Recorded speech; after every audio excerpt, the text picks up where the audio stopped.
மதுரையில் நடைபெறவுள்ள முருக பக்தர்கள் மாநாடு வெற்றி பெற காஞ்சிபுரம் காமாட்சி அம்மன் ஆலயத்தில் வேல் வைத்து சிறப்பு அபிஷேக பூஜை நடைபெற்றது. தமிழக மக்களின் முக்கிய கடவுளாக கருதப்படுபவரில் ஒருவர் முருகர். அறுபடை வீடுகளில் தரிசனம் என்பது வாழ்வின் முக்கிய குறிக்கோளாக முருக பக்தர்கள் கொண்டுள்ளனர்.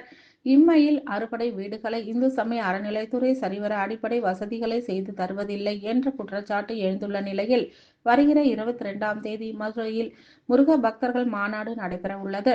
இதற்கான பிரச்சாரத்தினை இந்து முன்னணி உள்ளிட்ட இந்து அமைப்புகள் அதிக அளவில் குன்றம் காக்க கோவிலை காக்க என்ற முழக்கத்துடன் பிரச்சாரம் மேற்கொண்டு வருகிறது.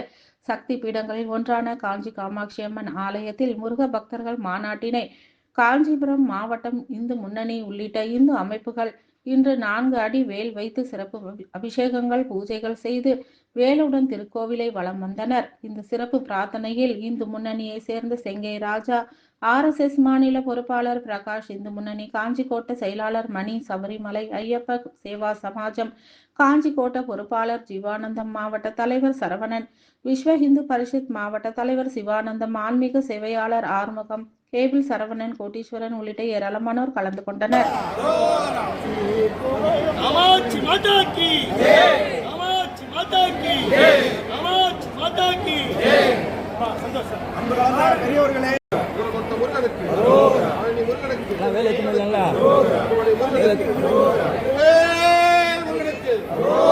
குறுக்க வர ஓரமன் இல்ல